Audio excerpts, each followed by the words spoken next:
He's Australia's most wanted man and the most elusive. This person is a murderer. He has shot to avoid apprehension, and we consider him extremely dangerous. What makes Australia's biker clubs the most feared in the world? From violent feuds to ruthless criminal empires, these gangs leave a trail of chaos. History and origins of biker clubs in Australia.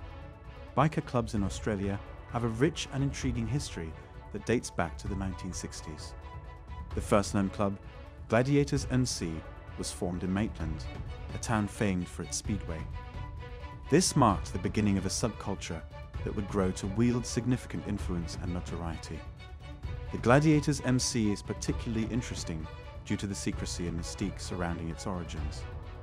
Little is known about how the club got its name or its founding members, which has only added to its enigmatic reputation.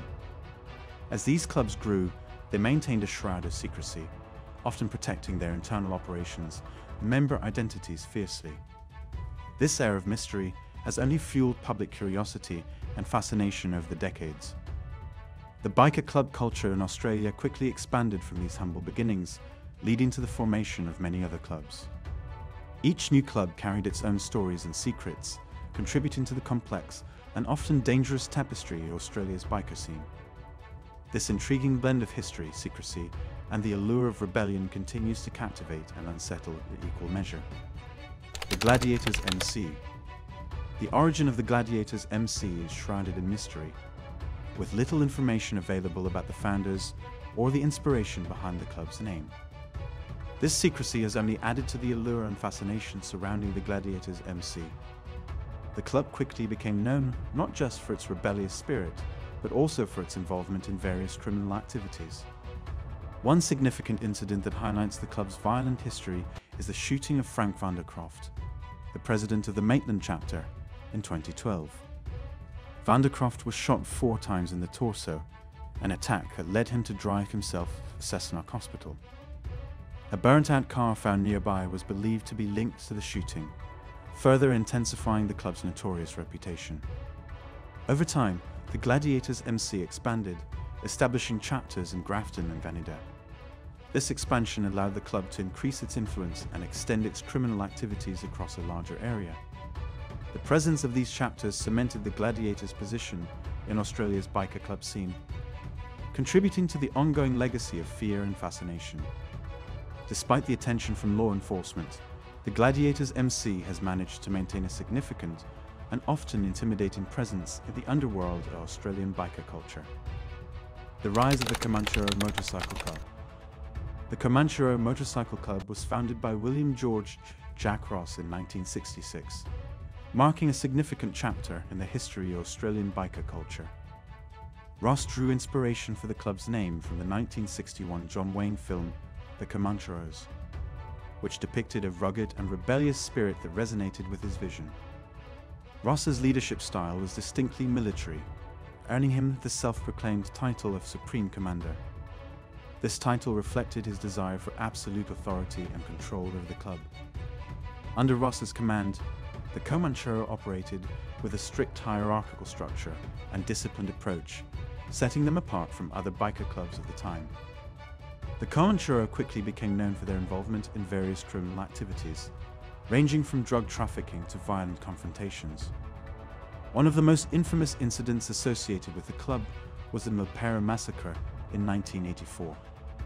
This brutal clash with the rival Gladiators Motorcycle Club resulted in the deaths of 7 people, including 4 Kanturo members, 2 banditers, and an innocent bystander. This event highlighted the extreme violence and fierce territorial disputes that characterized the club's operations. Despite these violent episodes, the Kanturo Motorcycle Club continued to grow in membership and influence. Their reputation for ruthlessness and their rigid organizational structure ensured they remained a formidable force within Australia's criminal underworld. The legacy of Jack Ross's leadership style and the club's notoriety endure to this day, symbolizing both the allure and danger of the biker lifestyle. Rebels MC, from Confederates to infamy. Rebels MC, originally known as the Confederates, was founded by Clint Jacks in 1969 in Brisbane, Queensland. The club initially embraced a sense of brotherhood and camaraderie, drawing members who were seeking a sense of belonging and adventure. However, it wasn't long before the club underwent a significant transformation, rebranding itself as the Rebels Motorcycle Club. This change marked the beginning of a more notorious and formidable identity. Under the new banner of Rebels MC, the club quickly became entrenched in a range of criminal activities.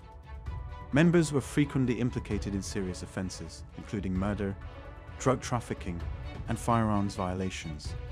These illegal operations not only financed the club's activities, but also reinforced its reputation for ruthlessness and defiance against law enforcement. At its peak, Rebels MC boasted an impressive network of approximately 70 chapters and over 1,000 members spread across Australia. This extensive reach allowed the club to exert significant influence and control within the biker community and the criminal underworld. The Rebels' dominance was further solidified by their ability to attract a diverse membership, united by a shared commitment to the club's outlaw ethos. The club's journey from the Confederates to one of Australia's most infamous biker gangs highlights the complex and often dark allure of the biker lifestyle, where brotherhood and rebellion intersect with crime and infamy. The Hells Angels, American terror in Australia. The Hells Angels Motorcycle Club originates in Fontana, California in 1948 and expands into Australia during the 1970s, setting up chapters in Melbourne and Sydney. This expansion marks the beginning of their significant influence on Australia's biker scene. With a reputation for rebellion and intimidation, the Hells Angels attract a huge number of followers, which facilitates their rapid growth across the region. In Australia, the Hells Angels quickly become notorious for their involvement in illegal activities. However, they also venture into legitimate businesses, including tattoo parlors, gyms, security services, and transportation companies, suspected of being used to launder proceeds from their criminal operations. A prominent figure in the club is Dan Bovic, a former sergeant-at-arms known for his extensive tattoos and criminal notoriety. On December 8, 2023, Bovic is involved in a violent stabbing at a concert in Kings Park, Perth, an incident linked to internal disputes within the Hells Angels. This act of violence leads to significant police action, resulting in multiple arrests and the confiscation of weapons and drugs. The Hells Angels solidify their dominance through strategic alliances with other outlaw motorcycle gangs such as the Immortals, Coffin Cheaters, Satan Soldiers, Vikings, and Red Devils. These partnerships enhance their influence and operational capacity. Notable incidents include a deadly confrontation with the Kanturo Motorcycle Club on a flight from Melbourne to Sydney in 2009, underlining the group's dangerous and volatile nature. Despite ongoing efforts by law enforcement to curb their activities, the Hells Angels remain a powerful and formidable force in Australia's criminal underworld, symbolising the perilous allure of the outlaw biker lifestyle. The Gladiators MC, the deadly rivalry. The Gladiators Motorcycle Club was founded by Anthony Mark Spencer, also known as Snodgrass, in the 1980s. Spencer's vision quickly took root, leading to the establishment of several chapters across Australia. The Gladiators soon found themselves in fierce competition with the Kanturo Motorcycle Club, setting the stage for one of the most notorious rivalries in Australian biker history. The Milperra Massacre in 1984 stands as a grim testament to this deadly feud. The violent clash occurred at a swap meet at the Viking Taverns parking lot in Milperra, Sydney, where members of both clubs engaged in a brutal firefight. The confrontation resulted in the deaths of 7 individuals, including 4 Kanturo members, 2 banditers, and an innocent bystander. This massacre shocked the nation and highlighted the extreme violence these clubs were capable of. In recent years, the rivalry has continued to simmer, leading to various violent incidents. The government's response included Operation Ramor, an extensive crackdown on outlaw biker clubs. This operation resulted in the arrests of 344 individuals affiliated with the Gladiators and Kanturo, aiming to curb their criminal activities and restore public safety. Despite these efforts, the Gladiators remain a significant force in Australia's criminal landscape, a legacy marked by violence and relentless conflict. Other notable clubs and alliances. Australia's biker club scene extends beyond the well-known gladiators, kanturo, rebels, Hells Angels, and banditers. Significant clubs like the Mongols and Outlaws MC have also left their mark. The Mongols, originating from the United States, quickly established chapters in Australia, becoming involved in criminal activities such as drug trafficking and violent confrontations with rival clubs. Their reputation for aggression has made them a powerful presence in the Australian underworld. The Outlaws MC, another American import, has similarly entrenched itself in Australia's biker culture. Known for their ruthlessness, the Outlaws engage in illegal operations, including drug smuggling and violent clashes with other gangs. Alliances are crucial in this world, with clubs forming partnerships to bolster their power. The Hells Angels, for instance, have strategic alliances with the Immortals, Coffin Cheaters, Satan Soldiers, Vikings, and Red Devils. These alliances are built on mutual interests and the need for protection against rivals. The Hells Angels have engaged in various criminal activities, including drug trafficking, extortion, prostitution, and weapons offences. They have also been involved in violent incidents, such as the Great Nordic Biker War in the 1990s, which saw armed clashes with the bandidos across several countries. For years, this battle has been brewing among the Angels. When asked how he wants to die, one member said he hopes to avoid it, as long as no one shoots at him. A month later, he was dead. Now think about the leaders of the club. They are constantly worried about maintaining their power. But one leader is ahead of his time. We are talking about Frank Hanbooth. Frank Hanbooth is a unique figure, able to be both a gangster and a gourmet, a rare combination in his world. However, the biker scene has changed drastically over the years, and Frank has faced many challenges during this time. He is undeniably the most famous Hells Angel in Germany, bridging the gap between the underground and mainstream society. Frank's social circle includes influential people like his lawyer, Götz von Fromberg, who was also the best man at former Chancellor Gerhard Schröder's wedding. Frank has created a Hells Angels-themed lifestyle, complete with his own beer, cigarettes, and Harley-Davidson culture, earning him the nickname Mayor of Nightlife. His events in the red light district attract tens of thousands of people, with sponsors like Beck's Beer and the Bild newspaper and city approval. The police have been unable to take significant action against him due to a lack of evidence of specific crimes. Frank has also built a strong economic presence, making it difficult for authorities to challenge him. The big questions now are whether Frank can continue to move freely in Germany, how he will handle internal conflicts within his gang, and if he will compromise or defend his position as Europe's most powerful Hells Angel without mercy. The conflict between the bandidos and the Hells Angels is a fierce and violent fight for power and territory. Both motorcycle clubs are determined to come out on top, leading to a trail of violence and destruction. This ongoing battle shows no signs of stopping. In 2007, when the war between the Hells Angels and the bandidos began, Frank Hanbooth became a target for investigators. To quickly bolster their numbers, the Hells Angels recruited many young men, which soon caused trouble for Hanbooth. One of these recruits, Stefan R., became a key witness to reduce his own sentence for human trafficking. He claimed that the missing Turkish man Tekin B had been tortured and killed by the Hells Angels in a car repair shop. When asked if he ordered the hit, Hanbooth denied it, calling the story false. Despite the lack of evidence to support Stefan R.'s claims, he got a reduced sentence, though it was later revealed he was unreliable. Some police had warned about this beforehand. During a raid on Hanbooth's property, special forces shot his dog. Hanbooth believed this was unnecessary, as he would have cooperated if the police had simply asked. Beneath his tough exterior, Hanbooth was likely saddened by his dog's death. He faces power struggles within his gang, pressure from law enforcement, and betrayal from his own ranks, putting his life in constant danger. How far will Frank Hanbooth go to protect his money, power, and status? What risks is he willing to take to survive? In 2013, he moved from Hanover to Mallorca, a Mediterranean island in Spain. Rumor has it that he was tired of Hanover's cold, grey streets and wanted a fresh start. But was the nice weather, palm trees and beaches the real reason for his move? Or was it another step to gain more money, power, and glory?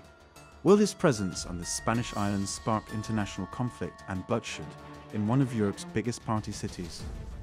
The sunny beaches in Mallorca seemed like an ideal spot for him to expand his influence, away from the watchful eyes of German law enforcement. However, things didn't go as planned. Shortly after his arrival, Spanish police arrested him at a friend's estate. He faced charges of drug trafficking, money laundering, and prostitution. And Booth went into custody, leaving a power vacuum among the Hells Angels in Germany. Spanish authorities investigate Frank Hanbuth for 3 years, but don't find enough evidence to charge him. In September 2016, he is allowed to visit Hanover for a week to celebrate his 52nd birthday. On his 50th, he was still in a high-security prison in Spain. Happy to be home, Frank says they'll have an extraordinary birthday celebration, going full throttle. Hundreds of Hells Angels, friends, and business partners welcome him back in the district, where he started as a pub landlord over 30 years ago, eventually rising to the top of the European Hells Angels. The power struggle in the biker scene is set to continue. Will Frank be able to maintain his position after his time away, or will his enemies finally take him down? The Hells Angels, known for their loyalty and brotherhood, have a history of harshly punishing those who betray them or step out of line. How strong is this brotherhood, and how far will it go? What happens when wealth and power take precedence over honor and loyalty, perhaps even more than the life of a fellow Hells Angel? A former hooligan from East Berlin learns firsthand that biker brotherhoods can be anything but brotherly. Being a Hells Angel means being a free-spirited rebel to me, he says. But it also means provoking and shocking polite society. At that time, this president was Holger Bostrom, nicknamed Hacko, one of the most powerful Hells Angels. In 2008, Hacko was expelled for allegedly embezzling money. Hacko wanted to rejoin the club, but Anders Sommer wanted to prevent that. Was Hacko kicked out for stealing from the club? No comment, they say. On June 10, 2012, a killer with a Sig-Sauer 9mm headed to Zingsterstrasse in the East Berlin district of Hohenschönhausen, where the club president parked his motorcycle. Out of the bushes stepped Oleg Serkasov, a 36-year-old Ukrainian. The first shot missed the heart by half an inch but injured the pericardium. Further shots pierced the 400-pound man's chest, yet he remained conscious, as the major blood vessels were unharmed. Another shot hit his abdomen and liver, narrowly missing the abdominal aorta by 2 centimeters. The final shot hit his 12th thoracic vertebra. A centimeter closer would have severed his spinal cord, resulting in paralysis. Holger Bostrom and Michael Dolly, nicknamed Russian Michael, were behind the attack. Bostrom admitted to investigators that the attack was meant to teach Anders Sommer a lesson. Bostrom was sentenced to 7.5 years in prison for attempted incitement to murder. Despite the brutal attack, Sommer recovered surprisingly well and gained even more respect within the club. What happens when personal disputes among Hells Angels escalate into large-scale conflicts within the club? How far will veteran members go to defend their power against newcomers? How many violent rockers does it take for a coup? For about a decade, many men with migration backgrounds have joined the Frankfurt chapter of the Hells Angels. One of the first members with foreign roots was Ihsan Mukuk, a Turk. The leader of the Frankfurt Angels, Walter Burkhardt, known as Schnitzel Walter, due to his past as a butcher, is said to have become a millionaire through a mix of street smarts and ruthlessness. In 2014, Ihsan Mukuk gathered a group of dissatisfied rockers around him, aiming to open his own Angels branch.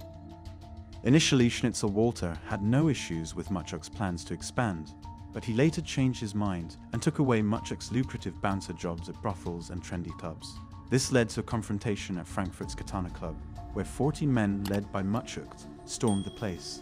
A police investigation revealed that one of Schnitzel's men shot at Muchuk, who survived by sheer luck. Angels shooting at Angels was unprecedented, though they downplayed it as harmless. In every big family, there are quarrels, and this was just a quarrel at the door, they said. Muchuk's power base is primarily among immigrants, and he has allied with new gangs like the Ottomans and Guerrilla Nation. At a boxing event in Offenbach, he publicly presented his allies, saying, "Good people are always good friends, right? We know them, we know everybody." These men are now his life insurance within the Hells Angels. The police refer to these groups as rocker-like groups, which allow Muchuk to bolster his ranks without making them full members, avoiding the associated obligations like support in disputes, injuries, or detentions. Myque is a major topic at the 2016 Hells Angels World Run in Warsaw, where members from around the globe gather to discuss the club's future. Specifically, they talk about myque, who is accused of breaking the rules again. Despite this, he is pardoned once more. After his pardon, he is seen greeting police officers familiar with the biker scene, which is against club rules. There's a rule: no communication with the police. Any problems? No problems, they said. Actions like these infuriate the older Hells Angels members. Myque continually ignores the long-standing rules of the club. In Berlin, Myque attends a funeral for the new gang Guerrilla Nation, which competes with the Berlin Hells Angels and has even clashed with them. This doesn't bother Myque, even though, as a Hells Angel from Frankfurt, he is not supposed to seek supporters in Berlin. This goes against the interests of the Berlin Angels. Nonetheless, Myque leads the funeral march in Berlin, spending 20 minutes at the cemetery, contemplating death. When asked how he wants to die, he responds, "I hope I don't die at all, as long as no one shoots at me." However, Atom Mouse, a 45-year-old, was shot 17 times at close range, and his murder remains unsolved to this day. A state in southeastern Australia named Victoria harbours some of the world's most dangerous biker clubhouses, where violence, crime, and mystery intertwine. With over 2,355 patch members across 27 clubs, these hubs are the epicenters of criminal empires. Stay tuned as we uncover the dark secrets and shocking incidents tied to the most infamous clubhouses in the state, including those of the Banditos, Hells Angels, and Finks. Early morning and police are planning a major assault on the Hells Angels. At 4 rendezvous points, officers prepare to simultaneously raid 4 clubhouses. The Hells Angels headquarters on Heidelberg Road in Fairfield stand as one of Melbourne's most notorious biker clubhouses.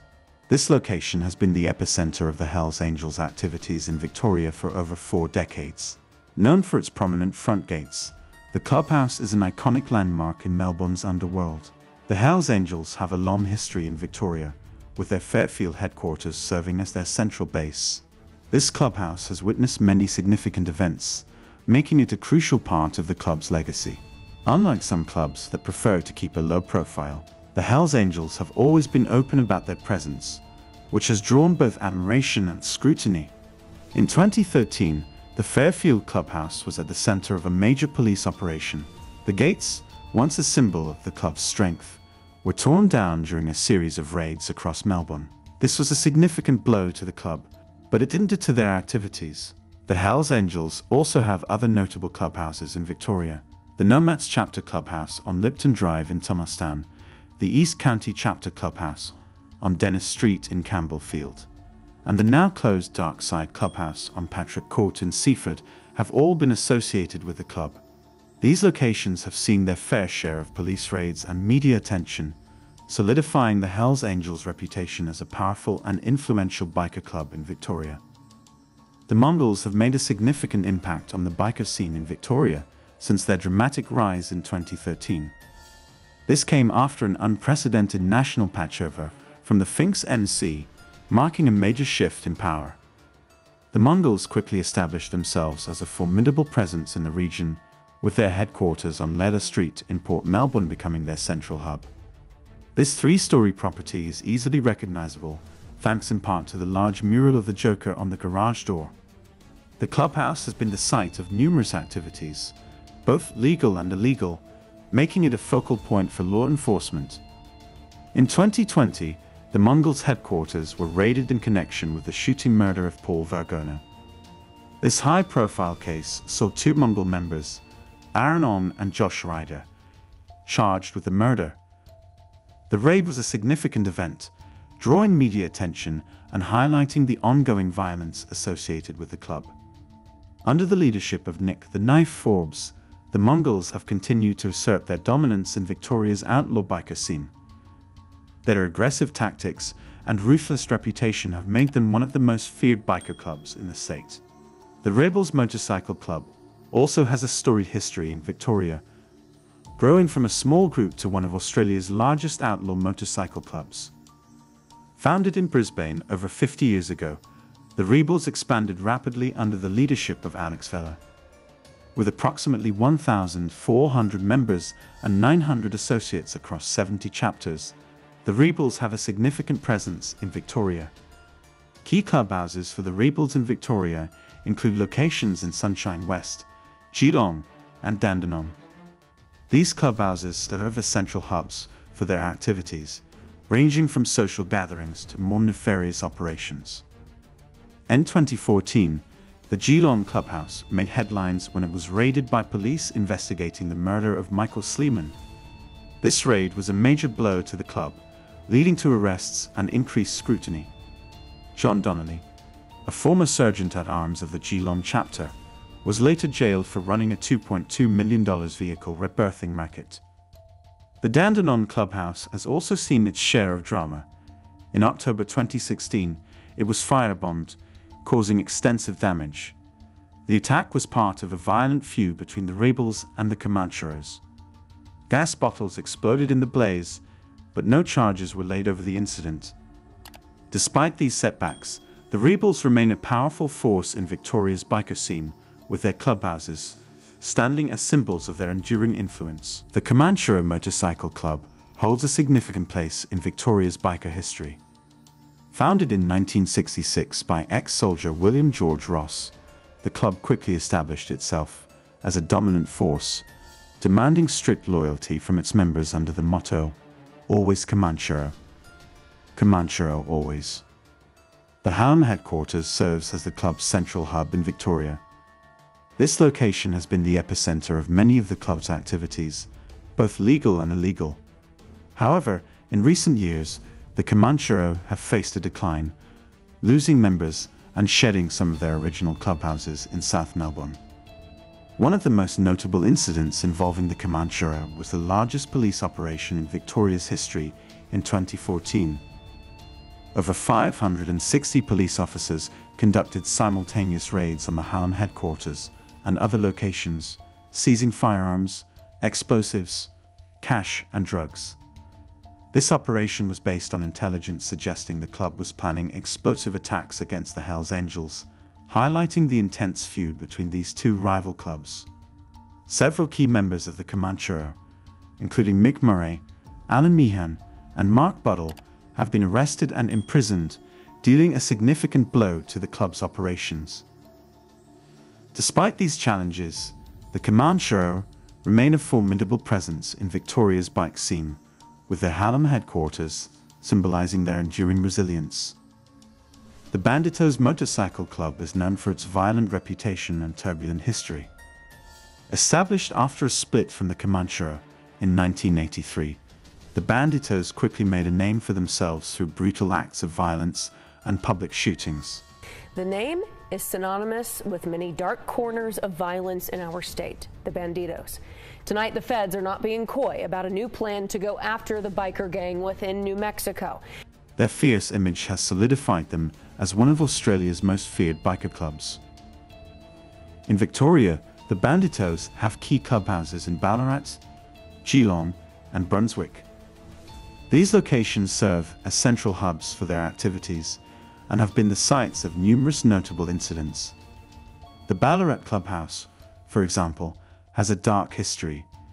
In 2008, Ross Brand, a prominent Banditos member, was murdered outside the clubhouse in a drive-by shooting. This act of violence drew significant media attention and highlighted the club's dangerous reputation. In 2016, the Ballarat clubhouse was firebombed on Australia Day, causing extensive damage. The police linked this attack to internal disputes and failed recruits seeking revenge. Despite these violent incidents, the clubhouses remain central to the Banditos' operations. However, in recent years, the Banditos have seen a decline in influence in Melbourne. Around a third of their members have left, forcing the closure of their Melbourne and Bayside chapters. Despite this, the Banditos continue to be a significant presence in Victoria's outlaw biker scene, with their remaining clubhouses standing as symbols of their enduring legacy. The Finks Motorcycle Club is another of Australia's most secretive and notorious biker gangs. Founded over 50 years ago in Sydney, the club has built a reputation for its rigorous membership process and tight-knit community. The Finks have chapters across the country, including a significant presence in Victoria. The main clubhouse for the Finks in Victoria is located in Cranbourne West. This clubhouse serves as the starting point for the Finks' annual run and is central to their operations in the region.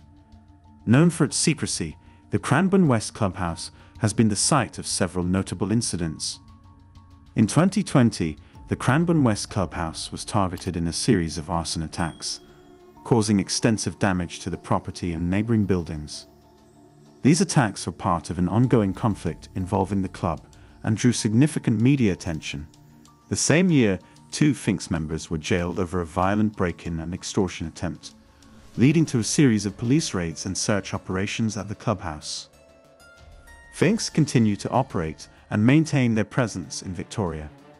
Their history of secrecy and criminal activities keeps them under constant scrutiny from law enforcement, making the Finks one of the most watched biker clubs in the state.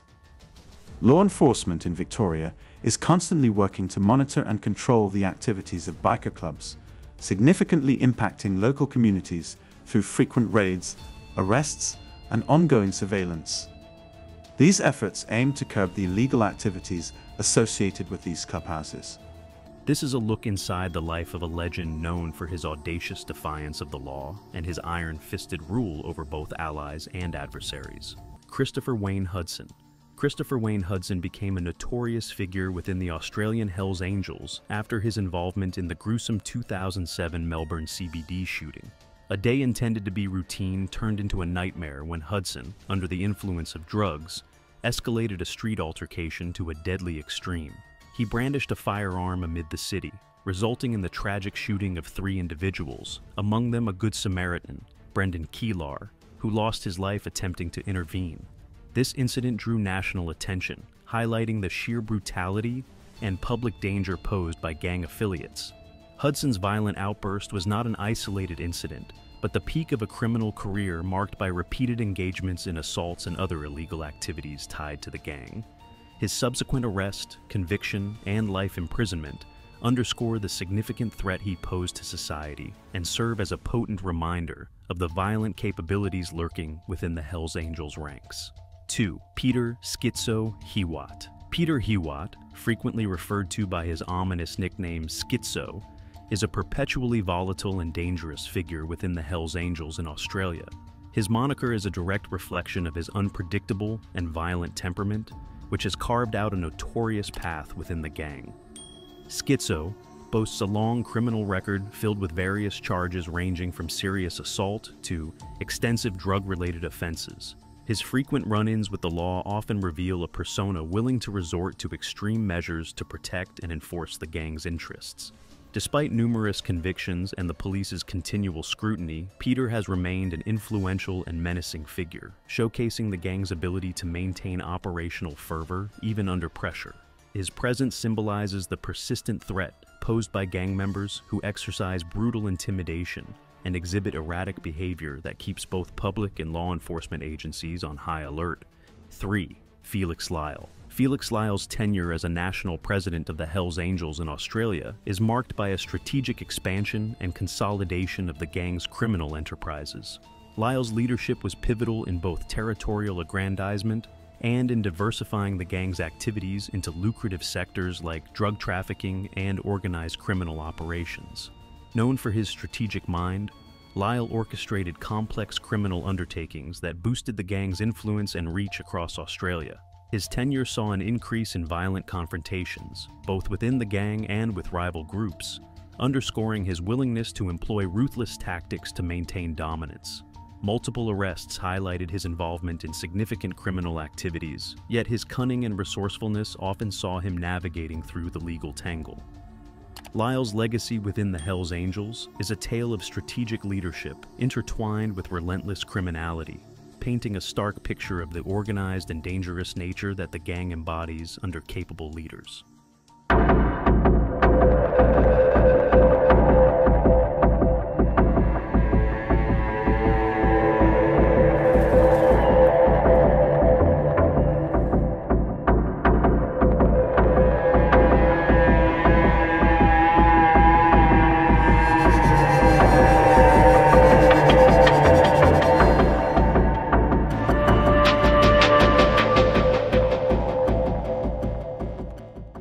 4. Rodney Hookie Monk. Rodney Hookie Monk's reputation within the Hells Angels is steeped in violence and fear. Known for his ruthlessness, Hookie has repeatedly demonstrated a readiness to engage in extreme violence, to enforce gang rules and settle disputes. His involvement in the gang's enforcement wing means he has partaken in numerous assaults and violent confrontations aimed at instilling fear and compliance. Hookie's criminal dossier is extensive, with charges ranging from grievous bodily harm to orchestrating attacks on rivals and perceived enemies of the gang. His operational tactics are marked by brutality, ensuring that his decrees are followed to the letter. Law enforcement's encounters with Hookie often highlight his defiance and the audacious nature of his criminal activities. Despite various attempts to curb his influence through arrests and legal actions, Monk's unwavering loyalty to the Hells Angels and his penchant for violence makes him a perpetual threat and an emblem of the gang's ferocious enforcement culture. 5. Alex Vela. Alex Vela, famously known as the Maltese Falcon, became a symbolic figure in the Hells Angels Australian chapter through his role as the national president. Vela's tenure was characterized by an outward projection of strength and defiance against legal constraints, reinforcing the gang's fearless image. His leadership saw the Hells Angels expand their influence significantly, with notable involvement in various high-profile crimes, including drug trafficking, violent skirmishes, and coercion. His hefty presence in media often painted a dual picture, a charismatic leader on one hand, and a perilous criminal mastermind on the other. Despite being deported and barred from re-entering Australia, Vela continues to exert influence from abroad, communicating and orchestrating gang activities through loyalists within the country. His leadership legacy remains impactful, symbolizing both the gang's defiance of legal boundaries and its ability to adapt and continue operations, despite significant legal setbacks. 6. Dane Brakovich. Dane Brakovich is perhaps one of the most visually recognizable members of the Hells Angels in Australia. His extensive tattoos, covering nearly every inch of his body and face, are as infamous as his violent tendencies. Brakovich has a long history of involvement in public brawls, frequently drawing media attention due to the brazen nature of his activities. Notorious for his aggressive and confrontational behavior, Dane's record includes multiple arrests and charges related to gang violence and intimidation. His fearsome reputation is bolstered by his unwavering loyalty to the Hells Angels, or often being seen at gang rallies and events, a clear testament to his prominent standing within the group. Brakovich's unapologetic display of gang allegiance and consistent involvement in violent altercations make him a symbol of the raw and brutal image of the Hells Angels project. For law enforcement, Dane represents a high-priority figure due to his frequent public disturbances and the underlying threat his presence poses. 7. Peter Zervas. Peter Zervas became widely known in Australia for his involvement in the ongoing violent conflicts among motorcycle gangs, particularly the Hells Angels and Comancheros. His name rose to infamy following the tragic Sydney airport brawl in 2009, a public melee that resulted in the death of his brother, Anthony Zervas. This brutal incident, which unfolded in front of shocked onlookers, highlighted the escalating bikie gang wars and the severe levels of violence involved. Peter himself became a target in this gang rivalry, surviving a deliberate assassination attempt when he was shot multiple times outside his residence. These violent encounters underscore the lethal stakes that gang members like Peter face regularly. His story exemplifies the severe and often deadly lifestyle within such gangs, marked by a perpetual cycle of retribution and violence. 8. Toby Mitchell. Toby Mitchell's story is a testament to survival and notoriety within the Australian Hells Angels. A former high-ranking enforcer and known for his boxing prowess, Toby has been targeted in multiple assassination attempts. His criminal undertakings mainly revolve around drug trafficking and organizing violent disputes within the gang landscape. The most significant attempt on his life occurred in 2011, when he was shot multiple times but survived. Adding to his infamous reputation, Mitchell's survival against such odds has only bolstered his standing within the gang, showcasing his resilience and toughness. His life story, marked by intense violence and criminal dealings, paints a vivid picture of the high-risk environment that gang enforcers operate in, where danger and death are constant companions. 9. Anthony Parrish. Anthony Rooster Parrish is a name deeply ingrained in the violent history of Australian crime, particularly tied to the Hells Angels. Known for his cunning and meticulous planning, Parrish was involved in numerous high-profile criminal activities, including orchestrating the murder of a police informant, which brought his dangerous nature to public attention. His criminal operations were often executed with precision, making him a formidable adversary to law enforcement for many years. The extent of his crimes was dramatically portrayed in the television series Underbelly, Badness, which chronicled his elaborate and deadly undertakings. Parrish managed to evade capture for an extended period due to his strategic acumen and the ability to plan his moves meticulously. His eventual arrest and conviction brought some peace, yet his story remains a chilling reminder of the sophisticated and lethal nature of organized criminal enterprises within the biker world. 10. Mark Ferret Easterbrook. Mark Ferret Easterbrook is another notorious Hells Angel figure operating within Australia. Easterbrook's reputation stems from his role as an enforcer who adopts extremely violent measures to assert gang dominance and discipline within the ranks. His involvement in numerous brutal assaults highlights his readiness to maintain the gang's fearsome reputation through direct action. Equally, Ferret's name often surfaces in connection with drug trafficking operations, underscoring his dual role in both physical enforcement and logistical orchestration of illegal activities. Law enforcement agencies have frequently targeted Easterbrook, categorizing him as a significant threat due to his known violent tendencies and strategic role within the Hells Angels. 11. Sonny Barger. Sonny Barger's rap sheet might be impressive, but it was his charisma and visibility as the longtime face of the Hells Angels that truly defined his legacy. As the president and co-founder of the Oakland, California chapter, Barger gained national spotlight after Hunter S. Thompson's 1966 book, Hells Angels, The Strange and Terrible Saga of the Outlaw Motorcycle Gangs, chronicled the gang's gritty lifestyle. Barger went on to lead the Hells Angels, becoming a symbol of rebellion and controversial influence for decades. In 1965, Barger and the Hells Angels clashed with anti-war protesters, staunchly supporting the Vietnam War. He even attempted to contact President Lyndon B. Johnson, offering the club's support for the war effort. Over time, Barger became the public spokesperson in numerous scandals, earning him enough notoriety to venture into Hollywood, author several books, and launch his own line of branded merchandise. Yet, fame did not keep him clear of legal troubles. Barger faced numerous arrests for crimes ranging from possession and violence to serious charges like murder and kidnapping. He served time for firearm possession, heroin possession, and aggravated assault. Barger also shaped iconic outlaw biker imagery, such as the notorious 1%er patch and the distinctive apostrophe-free spelling of Hells Angels. Sonny Barger passed away in 2022 at the age of 83, leaving behind a legacy as both a public figure and an emblem of the outlaw biker culture.